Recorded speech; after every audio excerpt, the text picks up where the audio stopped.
What's up, everybody? It's Dominic DeAngelo of OneTrueSportTV.com. I'm also of SEScoops.com. And I do a little thing called Rumor and Innuendo on AdFreeShows.com. Also co-host with Rob Van Dam, One of a Kind, with RVD. And I do a little show with Magnum TA, Greg Gagne, Straight Talk with the Boss. Plus, once in a while, I'll do a little thing with Bill Alfonso. Anywho, this is my new show series. We're calling it a series because it's going to be, I'm going to touch upon topics about wrestling journalism and different aspects of it, different things and things I've experienced, things that I think need to be addressed sometimes when it comes to how people consume the news in pro wrestling. This is kind of across the board thing. It's not just pro wrestling, but pro wrestling journalism is a little bit of a niche kind of thing, And so there's kind of a lot of different elements into it. And that's what I'm going to talk about today, just to kind of start some things off, is just the overall state of wrestling journalism. So a little bit about how I kind of got started. I was just obviously, like everybody else, a fan. I love pro wrestling. Ever since I was a kid. Hulk Hogan was the guy first for a couple years, but then I was all in on Razor Ramon, Chico, and so just went from there. But go to college, got in the Attitude Era, all that kind of stuff. Got into college, fell out of it.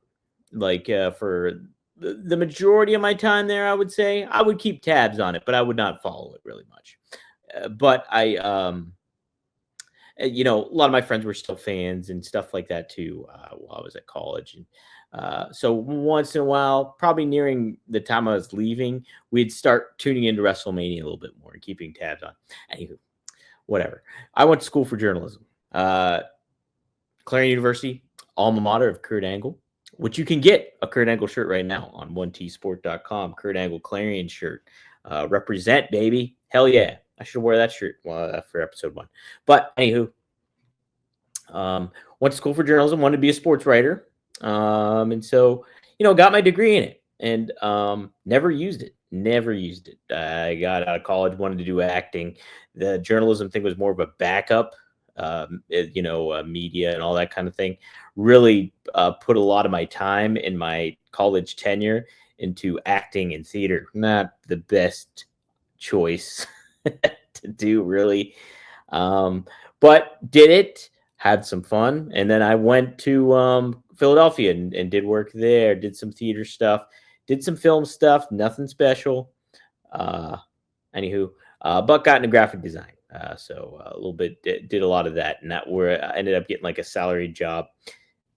Got laid off. I moved to Pittsburgh. Spent 5 years in Philly, moved to Pittsburgh. Boom. Here I go. I am now working at Whole Foods full time. 2016, cash register. It's awful. Verge of quitting. Anywho, book editor from the Pittsburgh Post-Gazette comes through my line, and I'm looking to do something a little bit more than work at a grocery store. And asked him if they were doing internships, and they were, but only for students. But he said, "Do you write book reviews?" So at the time, oddly enough, while I was still in Philly, I would contribute to the PW Torch.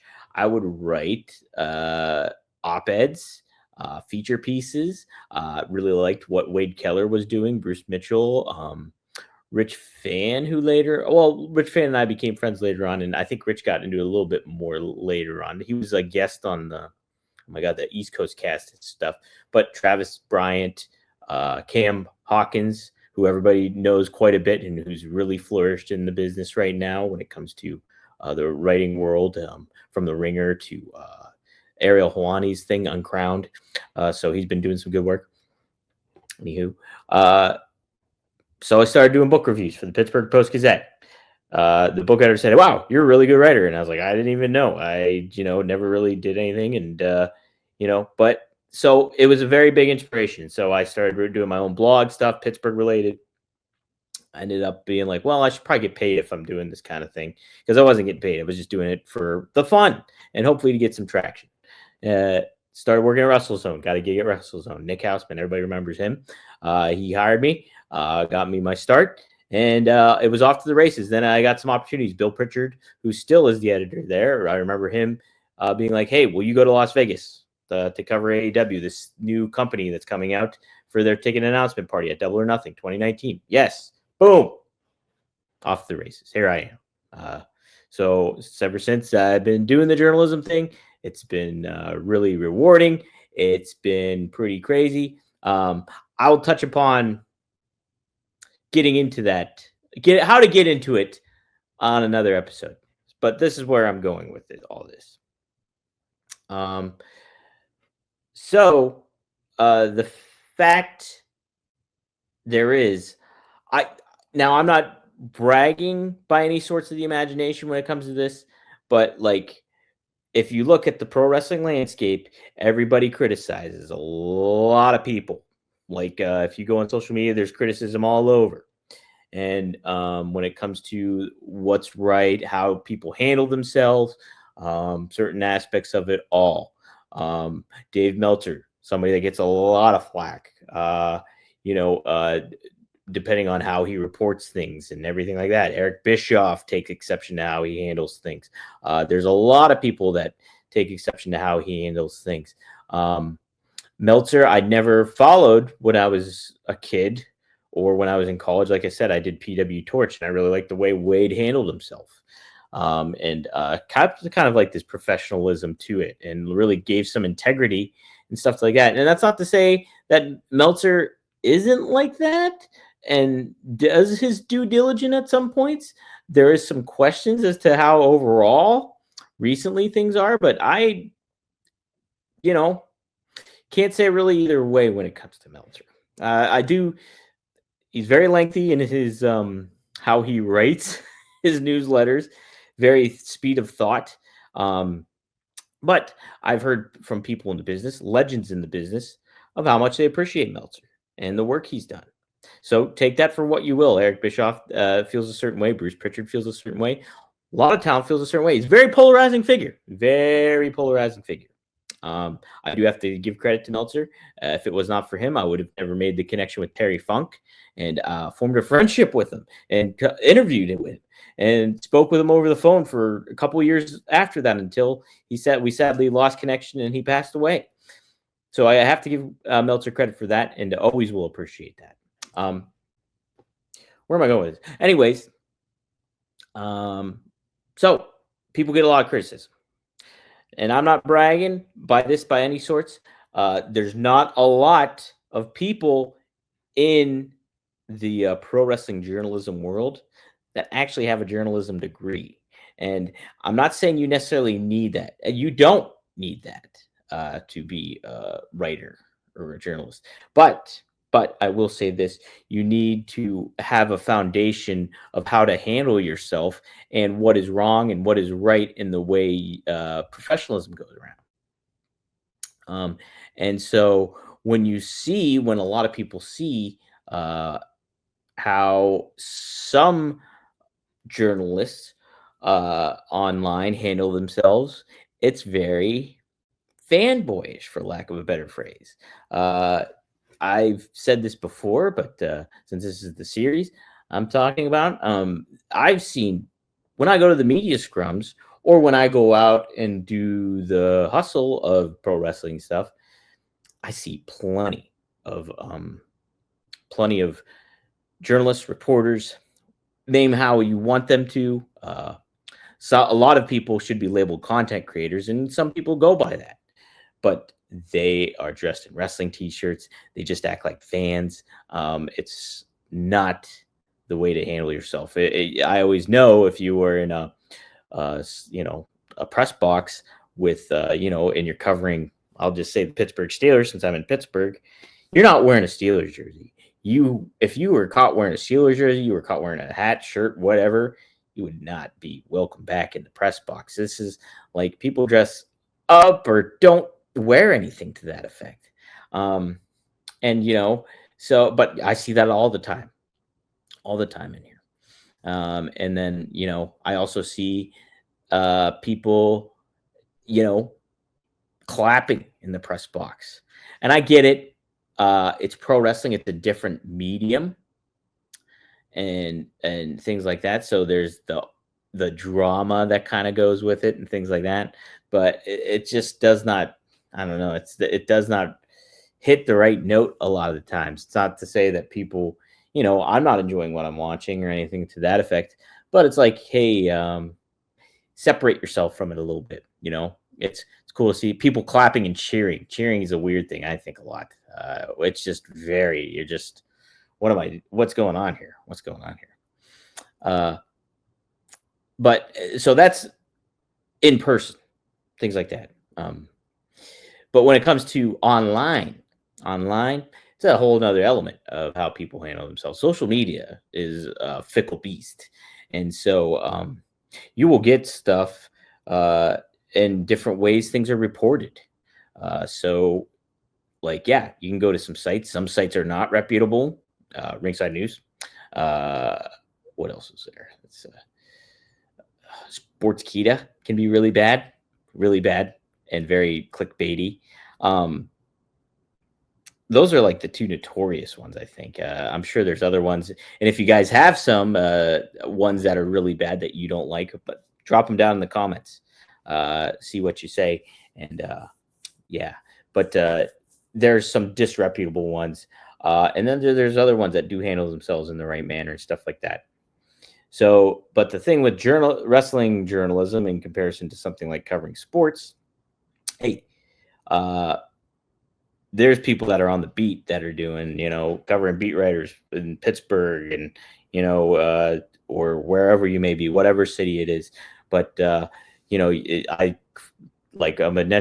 New York Jets fan, so I know a lot of the beat writers for them is like Brian Costello of the New York Post, Connor Hughes, he's of SNY. You got Zach Rosenblatt of The Athletic, aka also with the New York Times. Those are just a few names that I'm familiar with. And, they get paid well to do. That's their full-time gig. Pro wrestling journalism, as it were, very rarely. There's only a few fortunate people that can consider this a full-time gig. I'll be forthright. I did have this as a full-time gig for a couple years. I was fortunate enough to get out of Whole Foods and legit write full-time for Wrestling Inc. and get paid pretty damn well for it. I made a good living off of it. Ultimately, that did not pan out, and I moved on to Inside the Ropes, which was also a very fine paying gig as well. And then that didn't work out. Just the times change, business structure changes, and the revenue doesn't come in as much for what you're doing and everything like that. So you got to pivot. So guess what? I'm still writing, but it's not covering everything. So I am back to a shoot job part time, and it's a different animal. That all being said, so very rarely do you get people that are fully invested in things like that. So there's this dichotomy that's you have some good professionalism going on and some people handling themselves the right way. And then you got basically you have fans writing about pro wrestling and fans having these gigs where they can get media access and can do this kind of thing. And then they report about it or they do. It's like whether it be interviews or write articles or things like that, and you do not get that necessarily media literacy that you get when you're reading something about from the NBA beat writers or the NFL, Major League Baseball, you name it, NHL. But I will also say too, there's the same kind of stuff that goes on in those sports too, even just with lesser outlets and stuff like that, because this is all a hustle. Social media's, and then you have different forms of ways people can consume media and read. You look at some of the just base X accounts like WrestleOps. Now they do a pretty overall fine job at crediting the original source, but people get their news from just that, reading that and getting the full skinny on a lot of stuff. So very sometimes people don't even go to websites and read them anymore. I mean, I would think so you're aware of this probably because maybe that's how you consume. But overall, I would say you have to be very selective and kind of even double check and make sure that you're not just going by one source. Uh, this is like, this is new media. So so many times I'll see on Facebook, like, and I'm sure you guys get this too, is you'll get people posting or sharing articles or Facebook posts saying that it's reported that this person is doing this or this person has heat with this person, and here it's from something that a Facebook page you never heard of, things like that. There's plenty of those times I've seen that stuff, and I was like, that can't be true, and it's not true. So I always recommend in today's landscape, find some sites that you trust. I say like sites like Fightful, like WrestleZone, like this site I work for, SE Scoops, is great. Inside the Ropes does a good job. I'm sure I'm missing some. PW Insider is pretty spot on when it comes to stuff. Now they're kind of their whole website. If you go to that, it's like, oh my god, it's straight from like the late '90s, and there is an element sometimes when it comes to even the professional sites that some of it headlines can be a little teasy. They can be. But that's the name of the game. You kind of have to get people to click and things like that. So I always try to, when I'm responsible for writing headlines, to kind of be as straightforward as I can in a lot of ways, but still to try to make it enticing as well. Anywho, though, you have people that will, I've seen a couple folks that we had that recent thing with Ibu or whatever his name is, where he did a Discord and started stating stories that he heard to people, private stories that weren't supposed to be shared on a Discord. Whether now that's private, it's not necessarily private because it's a fans things, and he went online and apologized for it and things like that, and he's getting some blowback, and to be quite frank, rightfully so. You can't be doing that kind of thing, and sharing that stuff. There's plenty, and like there'll be other people. I've seen another person, Chris Featherstone. He, maybe I've interacted with him before. I don't know. I think he's a very nice person, but I also think you have to the stuff he's reporting is just stuff that's very. I mean, some of the stuff he's reported has been accurate, and it seems like he has a pretty decent source, but it's just like some of this stuff is superficial stuff. It's not really news. So I think you just gotta kind of be selective of who you are, who you follow. And I think Chris Featherstone's a fair source to kind of lean on. He seems like he's been pretty accurate for the most part. But I always recommend, even if you're looking at some of my stuff, it doesn't hurt to cross-check things. There's stuff like that. But it's just like when you go to, I get told plenty of stories, like a lot of stories. But I would never, there's a certain amount of where you balance the trust at. If somebody tells you something, and it's somebody in the business or like a legend in the business or, anything to that effect, I'm not going to share that. Like, even if it could make crazy news and certain things like that, because there's this level of trust you have to form between you and a source or whoever. And like, I have sources. I never really use sources. I don't report things. So, I mean, once in a while, it will. Once in a while, it will. If I know it's going to be news, it's stuff that I feel that can get out there and things like that, I'll report it. And, for example, like I've done this several times, is like if I do a podcast with Rob RVD, and he says something and I know it's going to be news. Sometimes what I'll do is we'll be like, well, I can make this an exclusive for somebody. I can, and SC Scoops is typically the one I go with because that's the site I write for. So I'm like, what I'll do is I'll give them the advance on it before I post the podcast and things like that. So, or I'll just hear things that can get reported and things like that. Or I kind of have some fun too. I don't necessarily do this a lot anymore, but like I'll go digging for my own kind of stuff and try to figure some stuff on my own. Yeah, if I'm being critical of myself, I always feel like I should get better at reporting news and getting scoops and things like that, and kind of doing that due diligence. There's that thing about like, I'm never afraid to really ask for interviews or anything like that. I always feel it's weird to like, hey, what are you going to tell me here? And, what can I get from this person? Like, that's a tough thing for me to kind of do. And it's always kind of been that way. Somewhat too, it's just it's the name of the game, and you have to just kind of accrue a trust of things like that. And, if somebody tells you something too, you want to make sure that it's framed in the proper format and stuff like that. And that you're not distorting it. You're not, making it seem more salacious than it actually is. So you got to walk that fine line. So what I'm saying at the State of Pro Wrestling Journalism, criticism is warranted.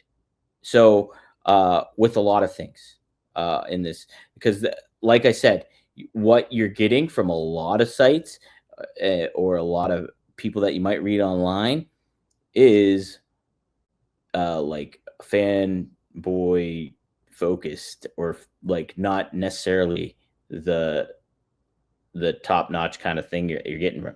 Like you have to not just trust something that you see. You got to kind of do your own due diligence, because not everybody's going to have the accurate thing, and not everybody's going to frame something the right way. There's plenty of times now I'll see online people post video content and they'll caption it with something that is very hyperbolic. And it's just like, that's not accurate at all of what that video is indicating or showing. And so it's like, even that kind of stuff, you got to kind of be careful of. Like, don't just trust what somebody writes on X and there it is, or like you see like a little graphic that gives you some news. Go and look somewhere else to make sure that's right. Google it real quick. That doesn't take long to do either. So I would just be kind of careful of what you're doing. I think there's a lot of things that need buttoned up when it comes to pro wrestling journalism, but will that ever happen? I can't fathom a time maybe where it will be that way, because like I said, this is not a well-paying gig. Like I said, very rarely will you find somebody that's working full-time in this. And they're usually hustling to get some stuff done. And a lot of the times they are just fans, and they get into it by being fans. And then they kind of learn on the go. And, they're just baptism by fire kind of stuff. So I'll talk about that more in another video. But that should do it for this one. If you guys have any questions for me, or you want to know anything regarding how things kind of operate, I will be happy to oblige. So you can follow me on X at Dominic DeAngelo. Can I point right? There it is. And hit me up. Send me a DM. My DMs are open. If you want a fun, cool merchandise, go to onetsport.com and check it out. We have plenty of cool stuff from Kevin Nash to RVD to here. I'll post some stuff on here. To boom, look at this. Boom, pick the extreme tees. onetsport.com, Sabu RVD. Magnum TA, boom, look at that. Got Nikita Koloff and all that good stuff. 1T Sport, that's an old website, so don't go to that domain, onetsport.com. So yeah, but feel free, give me any questions, hit me up, and this was fun. I am looking forward to doing this more and covering some more ground. There's certain topics too in the wrestling journalism world you'd like me to try to cover more in depth, I'm game for it. So looking forward to releasing this and getting your feedback. So let me know what you think, and I'll see you next time here on onetsport.com, onetruesport TV.com too. All right, see you guys.